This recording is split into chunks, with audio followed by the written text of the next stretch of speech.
Hello everyone, and this is my review for WWE Smackdown on August 2nd, 2016. And, well, what can I say about this Smackdown? Actually, I can say a lot of good things about this Smackdown. I thought a lot of it ended up being fairly entertaining in a way. They moved forward with a few other things, and they are also building up potential new stars, or, people that to make them look even more important as before. Let's go how they started off the show. You do start off the show with Daniel Bryan and Shane McMahon with Randy Orton. They're going over the whole RKO on Brock Lesnar, and they have a whole bunch of security. This is the one thing that I actually am liking. I know it's really quick into the brand split and everything that you have invading forces, like Orton invades Raw, and then Brock Lesnar invades SmackDown, which he does tonight. But I like how they're incorporating it. It's right now just those two guys, and these guys are treated as if they're not supposed to be there. So security's around, and they're trying to get people in and out of the building, and they treat it as like these guys shouldn't be here. We need to make sure they don't get in. So for that being said, you have that brief promo there. You also have a quick snippet there, and I'll talk about that a little bit more in a few seconds, where after they were done talking with Randy Orton, Miz comes up to him and it's like, "This is how you're going to treat me." He describes himself as like a Jason Bourne type character and everything in that sense. So Daniel Bryan makes a triple threat match for a new number one contender to the Intercontinental title, which was Kalisto, Baron Corbin, and Apollo Crews. I'll talk about that match in a second, because I will get right to the whole Randy Orton Brock Lesnar thing. Randy Orton later in the night has a match with Fandango. Match is going exactly how you expected, but I like they make the explanations like Fandango wants this match because of the comments that Orton had for him at the Battleground pay-per-view during the highlight reel. So I like that aspect of it. The match went exactly how you expected. Orton dominates it, and then Brock Lesnar comes in. Brock Lesnar comes in through the crowd, just like with Monday Night Raw.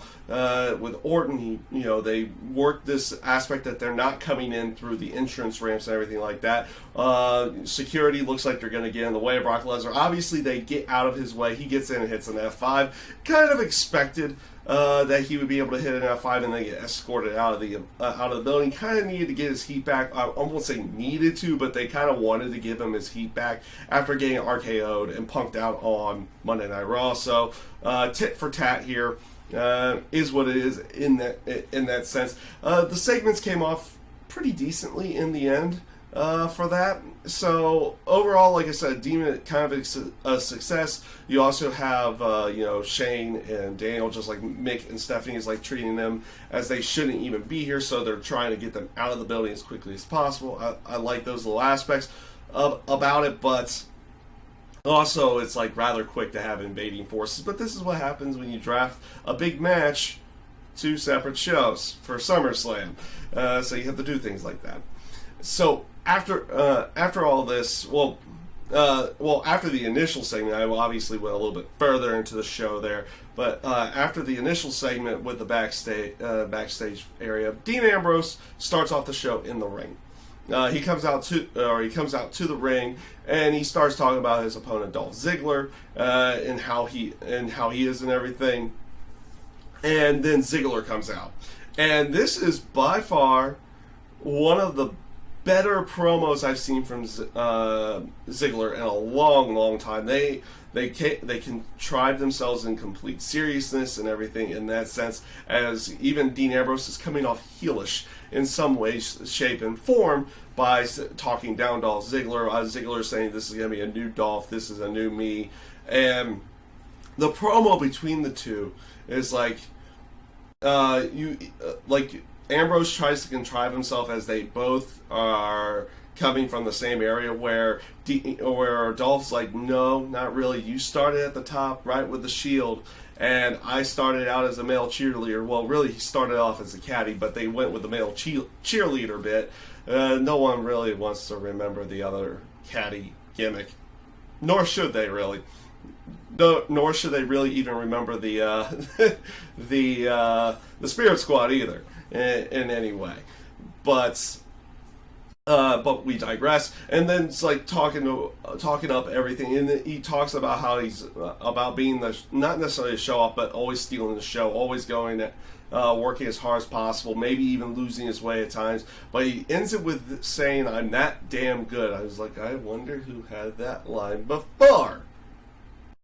Well, at least he's taking a line from a person who was successful in this case. But I like the aspect that Dean even tries to demean that a little bit, but saying, "No, you're not. You're not that damn good."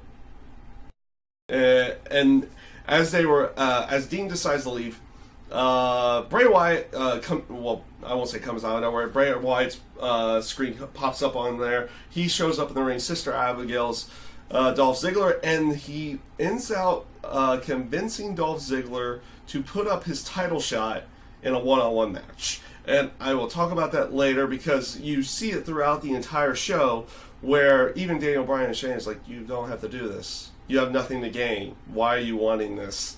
It's like it's an aspect of Dolph's trying to play off of no one believes in him or anything in anything in that sense. So I'll talk about the main event a little bit later on. Up next was Kalisto, Apollo Crews, and Baron Corbin for #1 contendership for the Miz's Intercontinental title.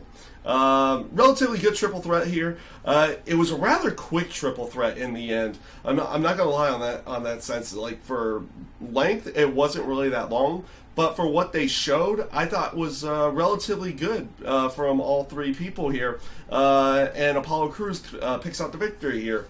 I actually kind of like this. They had not done much with Apollo Crews. Then again, they haven't done much with Baron Corbin either since they called them up. So this is, them trying to put Apollo Crews into a little bit more of an importance role here towards the going after the Intercontinental title, and they even give Baron Corbin a chance to kind of shine too. Maybe they're going to make this some kind of triple threat at the pay-per-view or something like that. I'm not sure where they're going with this, but right now it's Miz versus Apollo Crews. After the match, Baron Corbin starts attacking Kalisto again. Crews comes in for the save. Miz hits him with a skull-crushing finale, and this is where I said they might do some kind of triple threat or something. And then Baron Corbin lays out the Miz with the End of Days. So that's how they ended out that segment. Like I said, match and segment kind of not bad here. I actually quite enjoy this, and you're trying to build a newer guy and having him go after what is deemed as an important title in that sense of everything. And you even had the line like way before. I failed to mention, it's like Daniel Bryan was like, "No, I wasn't drafting the Miz. I was drafting the Intercontinental title." Like because Miz, like, "You didn't even seem excited to draft me." It's like, "Well, I was drafting the title, not you." So trying to demean Miz in a way in that sense to go along with it. So we'll see where they go with everything and how that one continues on. We'll see if they do some kind of like triple threat or something. I mean, you have Baron Corbin lay out the Miz. So right now you have a one-on-one, but they left room for it. Like, hey, we might do a triple threat or something. Up next was supposed to be Eva Marie versus Becky Lynch. Becky Lynch is out there. Eva Marie's doing her entrance, and this entrance is pretty good. It's good for garnering heel heat, and you even give the ring announcer a quick break by having this voiceover guy do the actual intro for her. She gets up on the rope to garner to the crowd and everything, and when she comes down, she injures her leg. You could definitely tell this was one of those worked type angles. This is one to garner more heat and everything, and it's probably something they're going to do with the character where she's kind of ducking matches that maybe she doesn't feel like she can win, like or in certain senses of that word. And we'll see where they actually go with that character build to go along with it. You have a bit right after that with Carmella talking with Renee Young, and they were even talking about what was going on with Eva Marie. It's like Carmella saying, it's like, this kind of seems scary and everything, and that's she gets interrupted by Natalya. The two of them have a pretty good back and forth in the terms of mic work, and it will lead into Carmella challenging Natalya to a match later that night. When Carmella's coming down for that match, she gets attacked by Natalya. Match never starts. So you had both the women's matches really not start. Not the best way of going, but they're also kind of building fresher storylines, and you're having Natalya work with Carmella now. And this will all eventually probably lead to a match of some kind down the road. There, you gotta, I guess, with the lack of the women talent being split up on both brands now, you kind of got to work these storylines a little bit differently, or you got to find jobbers for them to actually have matches with before having the matches with each other. Because you can't just continually have a match for it's like, oh, Alexa Bliss versus Carmella, or Alexa Bliss versus Becky Lynch, and have it like 15 times, because it really won't go anywhere in the end. There, it'll be hard to build up the characters in that sense of everything. Up next, though, I wanted to talk about was the debuting of American Alpha. Well, debuting on the Smackdown roster, obviously not debuting in WWE. You've been watching him down in NXT. Good showing by American Alpha here. It was weird. I was kind of hoping they would have some kind of maybe jobber tag team come out there or something, but they used the Von Villains here, so they weren't going to go with the whole jobber aspect against American Alpha. They used the Von Villains to fill that role of the team that's going to get beat tonight. So, I mean, all in all, not a bad match. Good way of showing off American Alpha right off the get-go, but you wish they didn't necessarily put down the Von Villains so quickly in that sense with the lack of tag teams on the SmackDown roster. So, I mean, we'll see how everything fully goes with that one. But with that being said, like, good showing by American Alpha. Good to see them up on the main roster at this time. You also had another promo from Heath Slater backstage. Well, he gets backstage because I like how they play off the storylines. Like, all the security's dealing with Brock Lesnar after he had F5'd Randy Orton, so he sneaks in. And he's talking with Daniel Bryan. It's like, Daniel Bryan, just like everybody else, is like, you've got to earn your spot. You got to earn your spot on the SmackDown roster, and we'll set up a match next week for you. And your match will be against Rhino, and he gets scored. I'm liking the promo Slater's doing.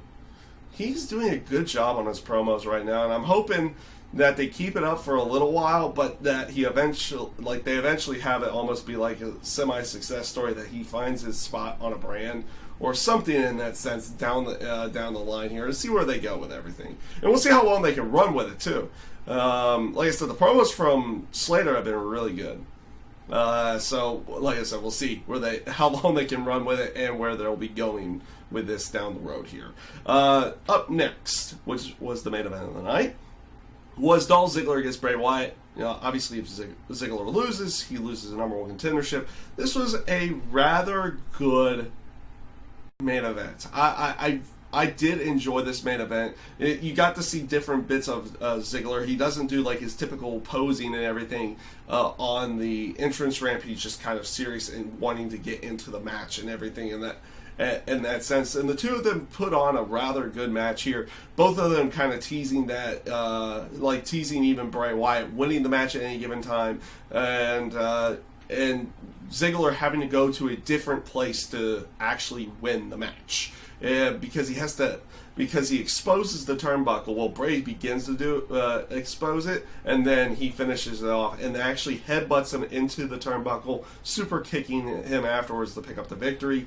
Like I said, overall, relatively good match here. Bray Wyatt's even portrayed in a very scary, more threatening light in this case, because afterwards Eric Rowan comes out, so they're going to still have Eric Rowan and Bray Wyatt together in some way, and they go after Dolph Ziggler. Ambrose decides to get in the ring, and they both and Wyatt and Rowan lay out both Ambrose and Ziggler to end the show. So overall, this was a rather good SmackDown. I found it fairly enjoyable. The new camera shots are kind of interesting to get used to. In some way, I'm not sure if they're necessarily good or anything like that. I'll see if they kind of grow on me. They're not the best right off the bat, but we'll see. Like I said, we'll see if they grow on me in that sense of everything. But the one thing I do like, because they kind of changed it, changed it up from last week. Last week you had the typical like SmackDown name banner. Now it's like on the side of the TV, and it's even giving facts about the actual superstars or the superstars coming out to the ring. I like kind of I do like things like that. If you remember anything back from the day when Matt Hardy was doing the V1 thing, he always had the Matt facts on there. So they're kind of playing off of that a little bit. We'll see where everything goes. But it's one of those little touches that makes the show feel a little bit different. And obviously they don't do something like that for Bray Wyatt. They have that Fireflies type effect still come in for him there because he's supposed to be contrived as a different type of character. But like I said, overall this was a rather good SmackDown. It was fairly enjoyable. The camera angles for SmackDown are... The new camera angles are a little bit interesting to get used to. I'm not saying that they're good nor bad. I'm trying to get used to them and see whether or not I actually like them down the road here on that sense. But overall, like promo-wise, and I almost forgot about this one. I don't know why. But the AJ Styles Cena promo. That was great. That was just really good stuff leading into, leading into them announcing a match for SummerSlam between the two of them. You have Cena doing his typical, well, I won't say typical, but like his aspect of like WWE being his life and everything when he's asked, like, why are you even here? It's like, well, this is my life. Like, when people ask, like, when are you going to leave WWE? It's never, and everything like that. And I even like the smidget of a dig that AJ Styles takes at TNA here, in a way, because he plays off the whole Nashville and TNA being from having their offices there and everything. So he plays off of that a little bit to get a little bit more heel heat, and I kind of like that to a certain degree, because, well, it's kind of like one of those innuendo type digs where I kind of like those a little bit more than I like where TNA a long time ago was like, oh, we'll just mention them directly. I didn't like those variations. Like the innuendo digs, I kind of like where they're implying it, but they're not actually making mention of it. And AJ did one of those there. And like I said, I just thoroughly enjoyed that promo. From both sides here. It came off rather well on both sides, and again, looking forward to Styles and Cena for SummerSlam. Hopefully, it's not one of those where Cena picks up the victory, even though he lost one already. Maybe they try to make somebody bigger by having him actually get the better of Cena in some way, shape, or form. But we'll see. We'll see where they go with everything here. Like I said, overall, SmackDown pretty good this week. And that is my review for WWE Smackdown. I thank you guys for watching, and I hope you have a great day.